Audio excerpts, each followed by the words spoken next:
Ngayong hapon, babalikan po natin ang isang kwento ng Wish Ko Lang na talaga namang tinangkilik at minahal niyo noon. Ito ang kwento ni Lea na dahil sa estado ng buhay ay pinagtulungan at inalipusta ng mayamang pamilya ng lalaking minahal niya.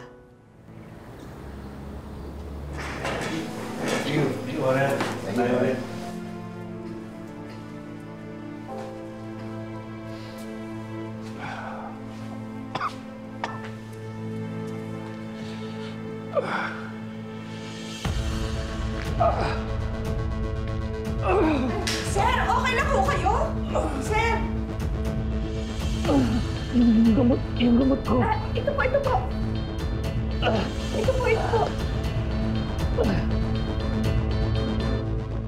Sir, kamusta na po pakiramdam ninyo? Okay na ba kayo? Medyo okay na. Salamat sa'yo, ha? Walang anuman. Tanggapin mo to. Ay, naku, sir. Sige Hindi na, ko po matatanggap yan. Kung ako rin naman ho sigurong nasa kalagayan na tutulungan niyo rin ako. Kulang pa nga ito eh. Tanda ng Ay, hindi ko po talaga matatanggap. Salamat po. Ayoko po. Hindi po. Sigurado ka? Opo. Sige, kung ayaw mo, di... Pwede ka bang may invite mag-dinner? Po? Dinner? Tandaan mo pa sa salamat ko sa'yo. Pwede naman ho. Gutom na rin po ako eh. Sige. Sige, hintayin kita.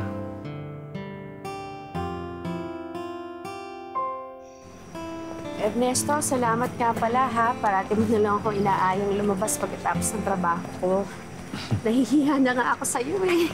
Wala yun, Lea. Alam mo kasi, mula nung namatay yung asawa ko 5 years ago, ngayon lang ulit sumaya ang buhay ko mula nung makilala kita.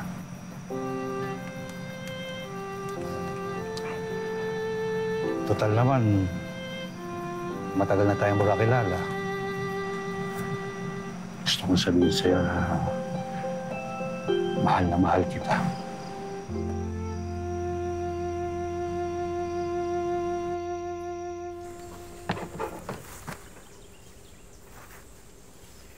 Nak, okay ka lang ba? Paano mo kasi, Nay? Nagtapat sa akin si Ernesto. Mahal na daw niya ako.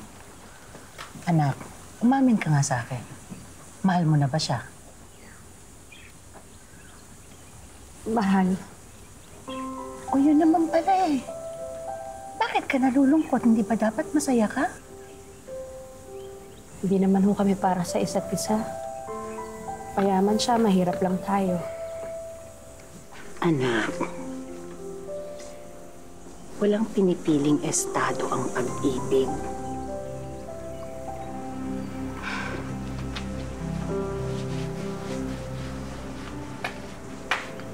Galing! Ang galing!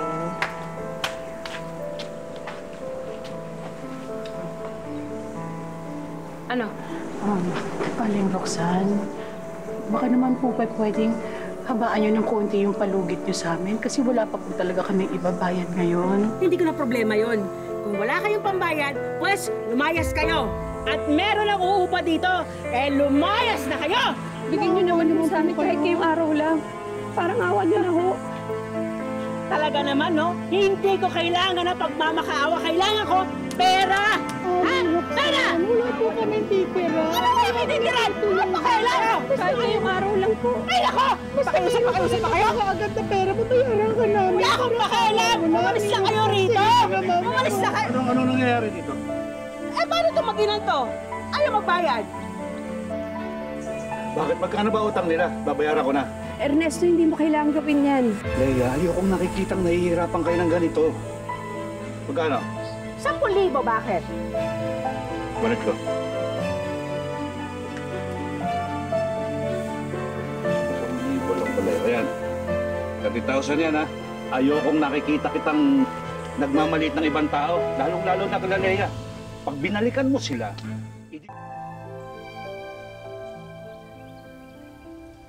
Pasok kayo.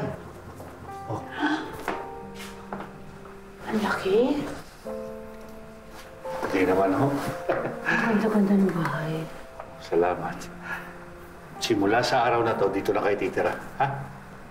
Ako, Ernesto, alam mo, maraming salamat. Ang dami-dami mo na natutulong talaga sa amin. Diba, anak? Wala, ayaw na Edna. Okay naman kami dun sa tinitirahan namin. Hindi naman namin kailangan tumira dito.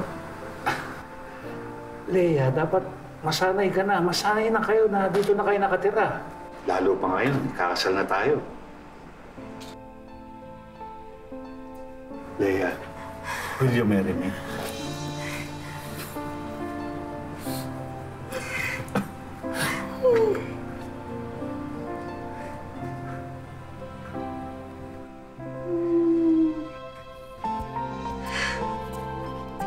Congratulations!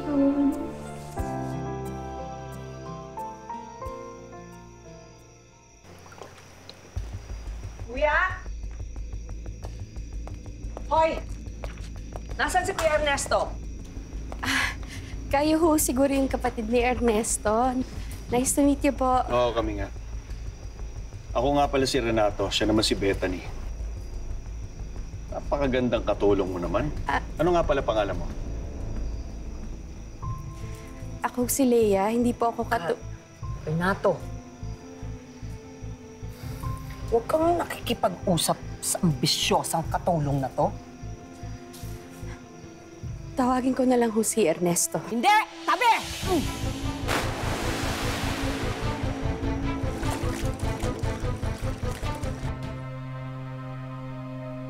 Alam mo, kuya, ang plastic talaga ng Leia na yun. Kunwari lang, mahal ka niya, pero halata namang pera lang ang gusto nun sa'yo. Dumagdag pa yung nanay ng Leia na yan. Malamang sinulsulan niya yung anak niya para makautot ng pera sa'yo, kuya. Hoy, kayong dalawa ha. Wala akong pakialam sa sasabihin niyo sa kanila. Kailangan tanggapin niyo sila whether you like it or not.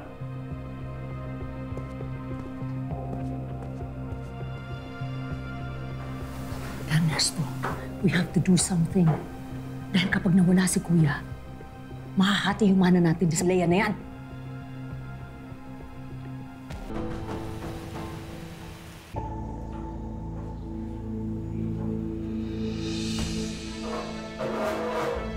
Ano nangyari sa'yo? Ayos ka lang? Ako, upuan. Kumuha ka ng tubig. Please.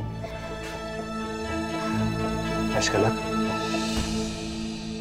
Anak, kumusta na bang pakiramdam mo? Maayos na po. Pwede na ba tayo umuwi? Mukhang napagod lang naman ako kanina dahil na-excite ako magtrabaho sa restaurant. Sige.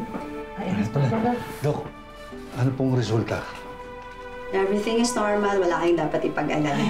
Okay lang po pala. Congratulations, Ernesto and Leia. Magkaka-baby na kayo.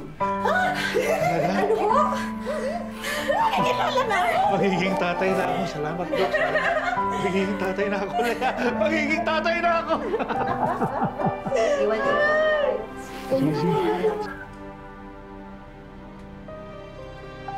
Let me guess. Sadyang nagpabuntis ang bruha para lalong mapaikot si Kuya. Paano na ngayon ang gagawin natin? Mas matindi na lalo ang kapit niyan kay Kuya. Huwag kang mag-alala. May naisip na akong plano.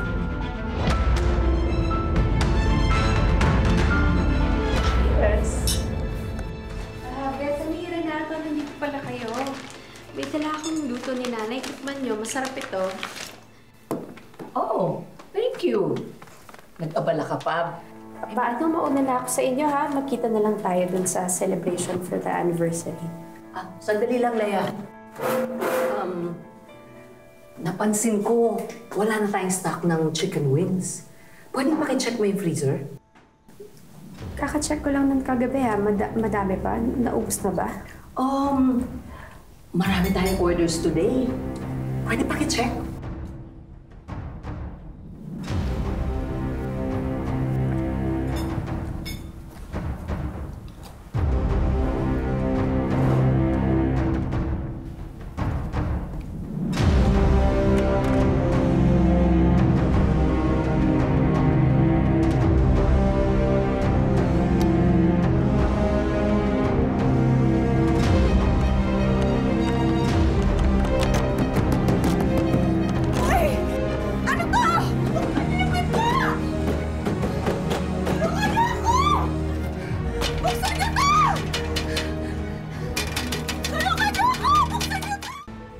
niyo!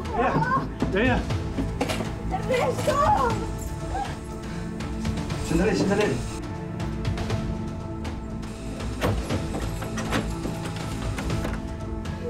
Leia! Ay! Ano nangyari sa'yo? Sino may gawa sa'yo nito? Yung mga kapatid mo, napakasalbahe nila. Pati anak natin dinadamay nila sa galit nila sa akin. Ako walang yan ng mga yan. Walang yun. Nakakatiim sa akin yan. Hindi na. Hindi ko sila mapapatawad.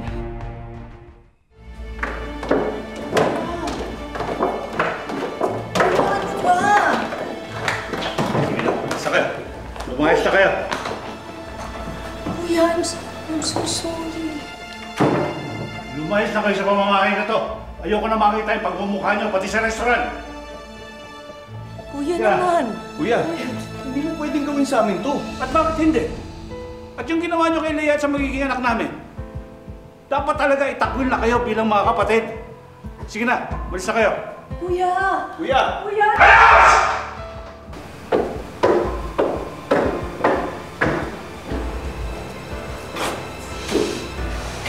Baka walang hiyang ba yan? Sinusumpa ko. Magbabayad sa akin yung babae niya at sisiguraduhin ko hindi sila maging masaya. Day, parang panaginip, no? Biruin mo, nakatagpo ako ng isang lalaking katulad ni Ernesto na hindi lang ako minahal, pati kayo. Tapos ngayon, ikakasal na ako. Ang ganda-ganda ng damit mo. Ang ganda ng damit pang kasal mo. Day, tulungan niyo ako, isukat natin. Dali. Ay, naku, hindi pa pwede. Ano ka ba? Di pa nga may kasabihan. Bawal isukat ang trahe de boda. Hindi mo yan isusukat. Susuot mo na lang yan sa araw ng kasal mo. Hindi totoo yun. Mas lalong hindi matutuloy yung kasal kung hindi ko masusukat yung damit. Mamaya hindi nagkasya, no? Ay, hindi, huwag ka kumain. Hindi pa pwede. Hindi pa pwede. Ay, yung telepono nga paabot.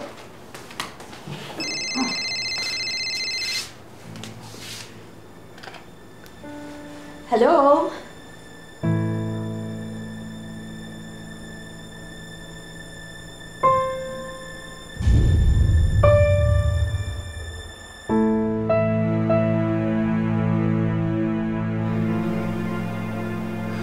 Anak, ano nangyayari? Ano nangyayari? Ano nangyayari?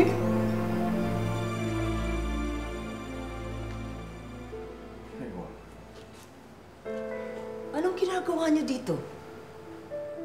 Ang kakapal din ng mga mukha ninyo, no? Ikaw ang dahilan kung bakit wala na ngayon si Kuya. Bethany, asawa ko si Ernesto. Asawa ko ang nakaburol at may karapatan ako na makita siya kahit sa huling sandali. Asawa mo si Kuya? Eh di ba hindi naman natuloy ang kasal niyo? Wala kang katibayan na asawa mo siya. Di ba, attorney? Oo. Hindi ka considered member of the family. Kung wala ka namang proof of legal ties, kagaya ng marriage certificate. O ano? Alam mo na. Pagpaligay nga nating hindi kami kinasal. Pero nagsama kami sa iisang bubong. May anak kami. Kahit pa paano may karapatan si Celine para man lang makapagpaalam sa tatay niya. Ginamit mo lang si Kuya para makaahon kayo sa hirap. Pwes, ngayong wala na si Kuya, sisiguraduhin namin wala kayong makukuha ni isang kusing. Alam nyo, mabuti pa umalis na kayo.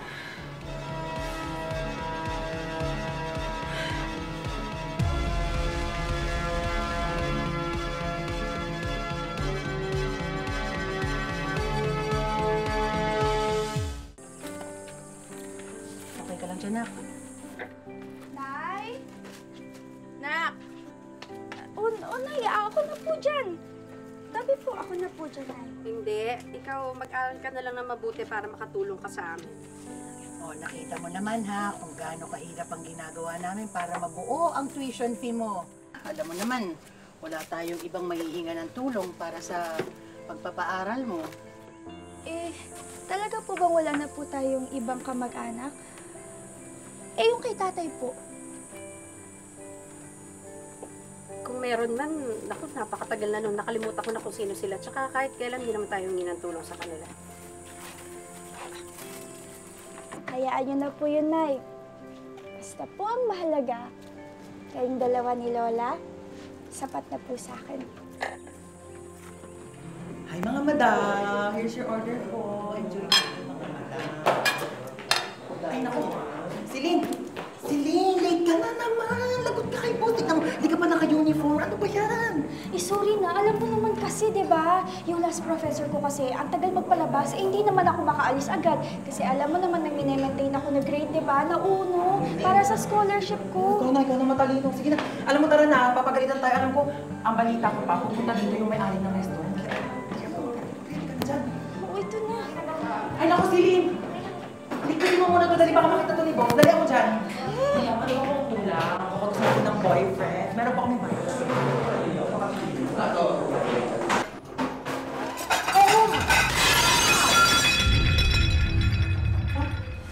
Sorry po. Pasensya na po talaga.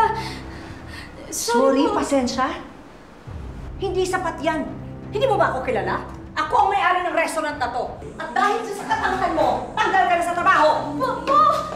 Don't touch me! Pasensya na po talaga, pero sana naman po maawa po kayo sa akin, no? Kailangan ko po kasi talaga tong trabaho to para po makapag-aral ako, tsaka matulungan ko po yung lola ko, tsaka yung nanay ko. Please po, huwag niyo po akong tanggalin sa trabaho. Naku, madam, sige na po. Pagbigyan na po si Celine. Masipag po niya. Celine? Anong buong pangalan? Celine Chavez po. Chavez. Anong pangalan ng nanay mo? Leia po.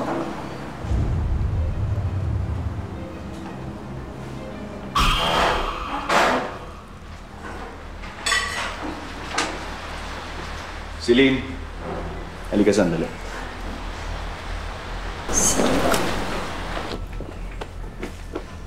Sabi nila, ikaw raw pinakamasipag dito. Baka naman pwedeng ikaw na rin magtapo ng mga basurahan dito sa kusina. Sige po. Mamaya po pagtapos ko pong linisin po yung mga table. Anong mamaya? Hindi. Ngayon na. Itapon mo. Sige po.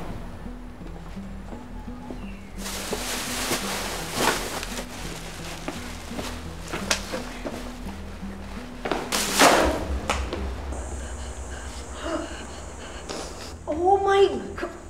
Anak! Ano? Nagkalat ka rin naman! Pasensya Ano pasensya? Ang tanga mo! Puro ka na lang pasensya! Saglit lang po, kukuha lang po akong dustpan. Hoy! Anong dustpan? Kamayin mo! Po. Kamayin mo!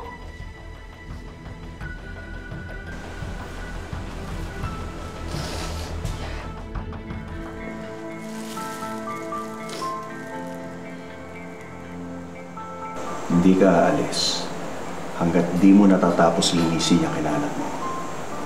Naintindihan mo?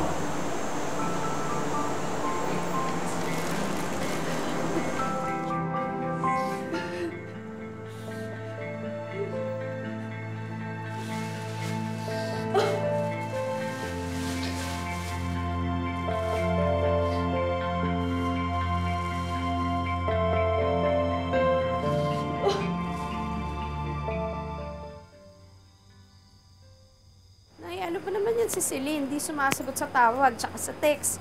Di ba kanina patapos ang klase doon? Nasaan na ba yung batang yun? Sabi niya kasi sa akin, may tatapusin sila nila Lena na school project, kaya gagabihin siya. Ganun ba? Aling Leia! Aling Leia! Oh, puntahan po natin si Celine sa restaurante de Chavez. Akala ko ba may school project? Hindi po. Kailangan na po natin siya puntahan doon. Ngayon na po. Tara na po. Importante po ito eh. Ano? Suko ko na ba? Ay, kung di mo na kaya, pwede ka na pumasok bukas. Maghanap ka na ng ibang trabaho. Ay, hindi po. Kaya ko po. Malapit na po na matapos.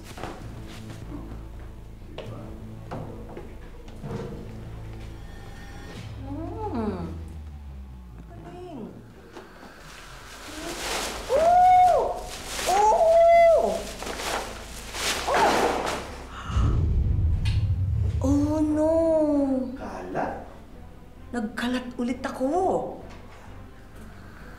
Ano pang hinihintay mo? Linisin mo. Ang bagal, linisin mo sabi! Ay, hindi mo ba narinig? Sige ka! Mama! Napakawalang niya ninyo. Di pa kayo nakontento sa pang-aaping ginagawa niyo sa akin nun? Ngayon, pati anak ni Ernesto na mismong kapatid ninyo, ginagawa niyo pa rin yan! Kapatid po nila si tatay? Wala akong pakialam sa mga sinasabi mo! Wala siyang karapatan sa pera ni Kuya! Talaga? O sige, pwes, magdemandahan tayo! O sige, magdimanda ka, magsama! Magkita tayo sa korte! Kain na, kain na! Magsama-sama pa kayo!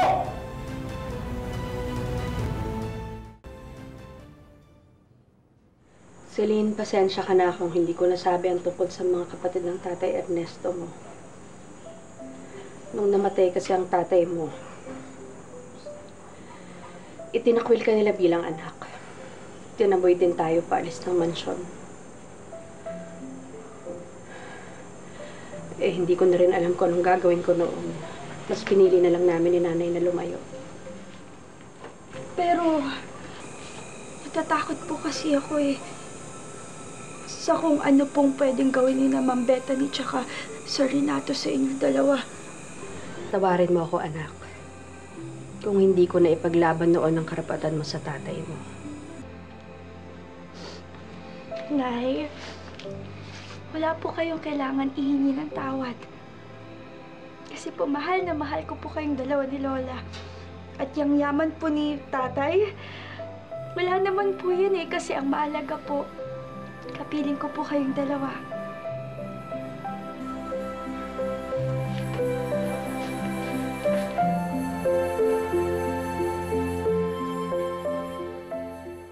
Tinanggalan nila ng karapatan yung anak ko sa bahay nila, sa mga ari-arian. Sisigawan ako, wala karapatan yung anak mo. Ang akin lang po naman, maibigay nilang nararapat para sa anak ko, yung karapatan lang po niya, hindi po para sa akin. Hindi man siya nagkaroon ng happy ending na parang sa pelikula, desidido ang single mom na si Leia na ibangon ang kanyang pamilya. Kaya naman agad kumilos ang aming team para tuparin ang mga wish niya. Hi, Leia! Welcome sa Wish Ko Lang! Leia, kamusta ka na? Kamusta ka? Tsaka yung anak mo? Nakakapag-survive naman po. Anak ko, lalabang ko pa rin yung karapatan niya para sa anak ko. Ano mga dreams mo para sa anak mo ngayon? Dreams ko sa anak ko, makatapos po ng pag-aaral. Yun po. Kaya magandang kinabukasan ng anak ko. Alam mo, para malaman mo rin siguro yung mga rights mo, yung mga rights ng anak mo. Meron kaming ipapakilala sa iyo, mga abogado, para at least makapag-consult ka. Dahil yung anak mo ay acknowledged, ibig sabihin, malinaw na may karapatan yung bata. Dahil nakapirma yung tatay doon sa birth certificate ng bata na bilang pagkilala na anak niya ito, kahit illegitimate or non-marital, malinaw na may karapatan yung bata sa mamanahin. Okay? Pagkatapos ng consultation kay attorney, sinamahan ng aming team si Leia sa PAO o Public Attorney's Office para tulungan siyang ilaban ang kanyang karapatan. Pero bukod sa legal assistance, marami pa tayong iniready na sorpresa para baguhin ang buhay ni Leia. Siyempre, meron din tayong mga gamit na pwede mong isabay para pangbagay pa sa kape. Pag magpatayo ka na ng sarili mong coffee stand doon sa lugar ninyo. Yeah. Di ba, familiar ka naman sa food and beverage kasi nakapagtrabaho ka na rin dati doon. So ito, para lang madagdagan yung skills mo. At para naman sa anak ni Leia, sagot na rin natin ang educational assistance para sa kanya. Mga kapuso, lagi po nating tatandaan, hanggang hindi tayo napapagod humiling at maniwala, hindi tayo mapapagod lumaban sa buhay. Para sa iba pang mga kwentong itinampok ng Wish Ko Lang, i-follow lang ang Facebook page ng Wish Ko Lang at GMA Public Affairs. Mag-subscribe na rin sa GMA Public Affairs YouTube channel. At sa mga gustong matupad ang kanilang mga hiling, ipatala lamang po ang inyong wish at kwento sa amin. Ako po si Vicky Morales at ito po ang Wish Ko Lang.